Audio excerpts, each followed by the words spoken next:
single day out here is something different. We're people, but when I take off this uniform, I'm just like anybody else. You want to be there for one another. Everybody has a gut instinct, and you don't really realize how big it plays a factor in things until you actually start having to rely on it. There's always a toll.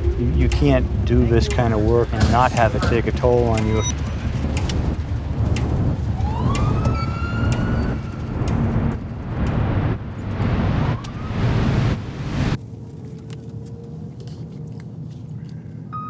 One of the old guys on my job nicknamed me Duke. I kind of was a little bit like John Wayne when I was younger. But I go by Rob, okay? Yes, Rob. All right, guys, let's go see what we can see. Have a great day. We'll see you later. Okay? All right, cool. Good luck, my friend. You have a good one. Thank you. Okay, you're out here not only to help out people, but you're also out here to set a good example. You got lights? Is it registered? Oh, no, I didn't read it. Register, because that's one less thing that people can break your balls about. Sometimes you can help people, and sometimes you can stick up for people that necessarily wouldn't be able to stick up for themselves. It's been something that I always wanted to do, and I was fortunate enough to be able to pursue it, and here I am, 35 years later.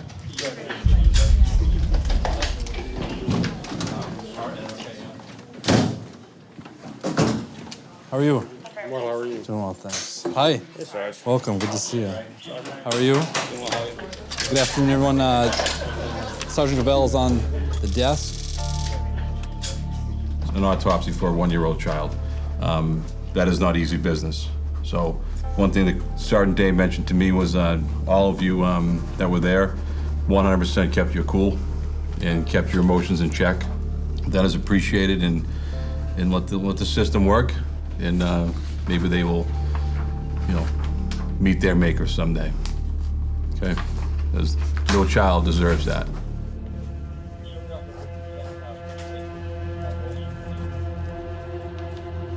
One of the biggest things that I try to do is lead by example. I think it's important that you as a leader not ask the people that work for you to do something that you're not willing to do. We embody that as a command staff. The chief and assistant chief go out on a regular basis and are out here interacting with the community and making arrests and doing police work versus being just in that administrative role. And I think that speaks volumes for them as leaders. And I think it speaks volumes to the men and women that actually follow. All right, Alex, this is going to be shooting from behind cover. Course of fire is going to be 2 rounds standing, strong side. I always wanted to be a police officer. I grew up in this city. My father was a firefighter for the city of Manchester.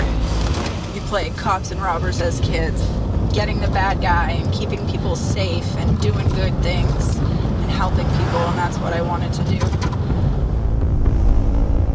The city of Manchester is roughly 35 square miles.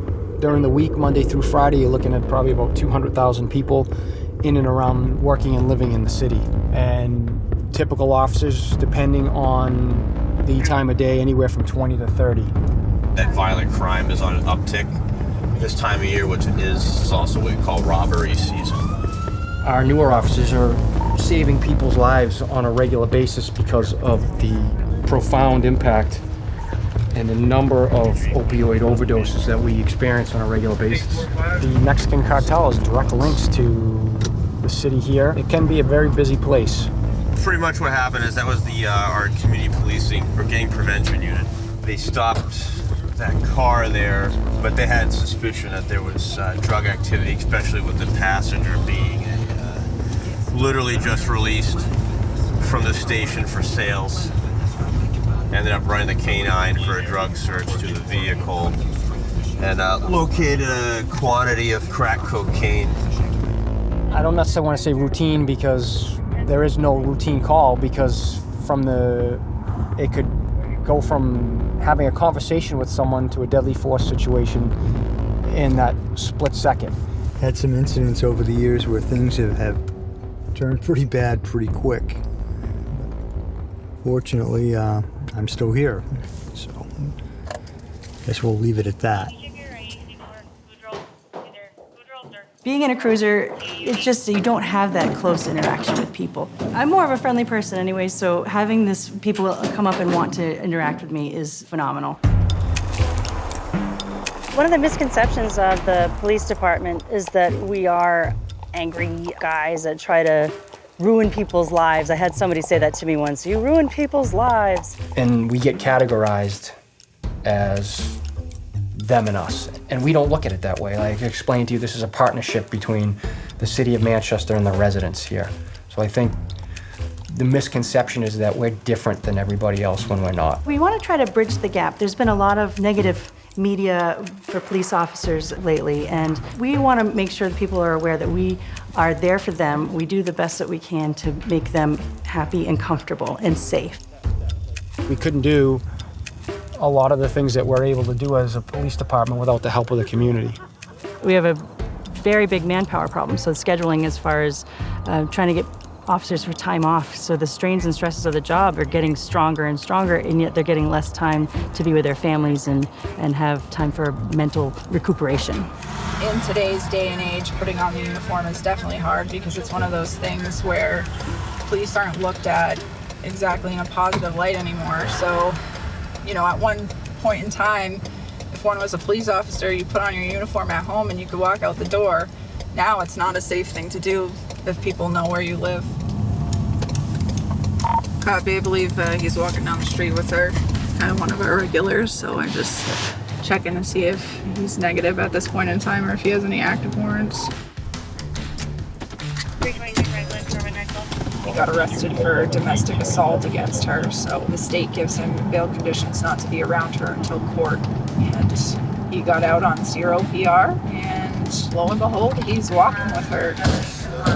The way bail used to work, we would make an arrest, come in, book our prisoner. We would talk to the bail commissioner, and then based off the seriousness of the crime and the criminal history, they would set a bail that was appropriate for the crime that was committed.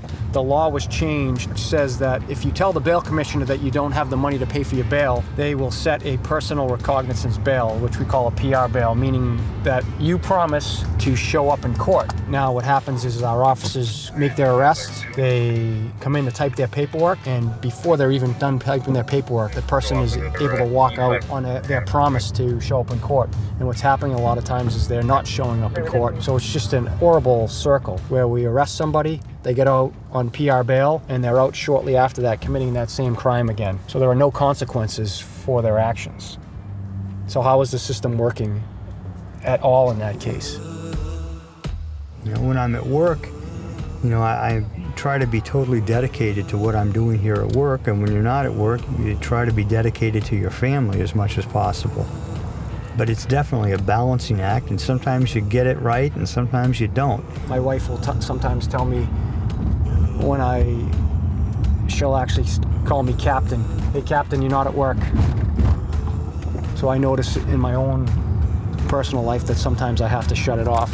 There are often times where you're going to be stuck working, you know, weekends, holidays, and nights. That just goes with the territory. This shift typically doesn't make it home for dinner. So like the normal things, the little things, you don't get to sit at the dinner table with your kids and discuss how their day goes unless you're off. It kind of changes how you live your life, because at any point in time you could get that call that you have to leave. You know, and people forget, like, I'm responding to, you know, people who have lost their children. I'm responding to gruesome suicides. I am talking people out of shooting themselves. I am talking people out of, you know, hurting somebody else. I'm pulling people off of bridges. The things that we see and we do on a daily basis have a mental effect on us to begin with. And then you have people trying to tell us that all we care about is hurting other people, and they don't see that side of it. So it can be very discouraging at times. You have to just get through it and have a strong support system, whether it's, you know, your family, your friends, some of our coworkers. I mean, they all understand what we go through. So that's just really important to lean on those people as well. That blue line symbolizes the brotherhood and sisterhood, because the men and women that you work with. When something happens to another police officer, maybe in another jurisdiction, another state, it affects law enforcement as a whole. Sworn to protect the public and each other. So I think the blue line represents that, no question. But it also represents what you feel about your job, your community, and the people that you work with. I had this one kid who I arrested multiple times, and I, would talk with him, and you learn their stories and you try and encourage them to do the right thing. Whether or not they do it is up to them. And one day he came running out of a business wearing a suit. He's like, I've been keeping my eye out for you, and I just want to let you know that I got clean, I am sober, I'm doing well, I'm holding down a job, and I just wanted to say thank you. Needless to say, as a woman, I got back in my cruiser and cried. We're a family here, and the type of work that we do, you can't find it anywhere else. I enjoy the downtimes, I enjoy the rush of the job. I enjoy the fact that I can get satisfaction from knowing that I had an impact on someone's life.